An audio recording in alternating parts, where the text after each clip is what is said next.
Ford buys Lincoln. On February 4, 1922, the Ford Motor Company acquires the failing luxury automaker Lincoln Motor Company for $8 million. The acquisition came at a time when Ford, founded in 1903, was losing market share to its competitor General Motors, which offered a range of automobiles, while Ford continued to focus on its utilitarian Model T. Although the Model T, which first went into production in 1908, had become the world's best-selling car and revolutionized the auto industry, it had undergone few major changes since its debut, and from 1914 to 1925 it was only available in one color, black. In May 1927, lack of demand for the Model T forced Ford to shut down the assembly lines on the iconic vehicle.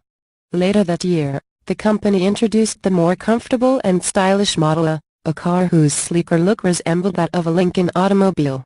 In fact, the Model A was nicknamed the Baby Lincoln. Henry Leland, a founder of the Cadillac auto brand, established the Lincoln Motor Company in 1917. He reportedly named the new venture after his hero, President Abraham Lincoln.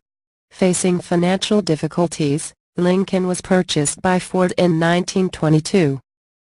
Henry Ford's son, Edsel (1893–1943), was instrumental in convincing his father to buy Lincoln and played a significant role in its development as Ford's first luxury division.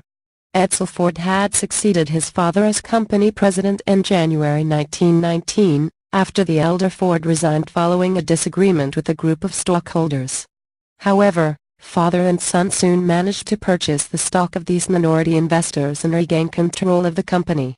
One of Edsel Ford's major contributions as president of Ford was the styling of cars, which he believed could be good-looking as well as functional. His push for style upgrades to the Model T eventually helped to convince his father to drop his famous rule, "You can have any color, as long as it's black." The Model A, successor to the Model T, was available in a variety of colors from the start.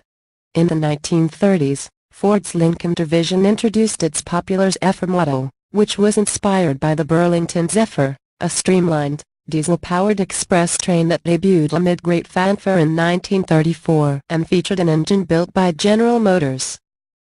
The Lincoln Continental, which architect Frank Lloyd Wright reportedly described as the most beautiful car ever made, launched in 1939 and was a flagship model for decades.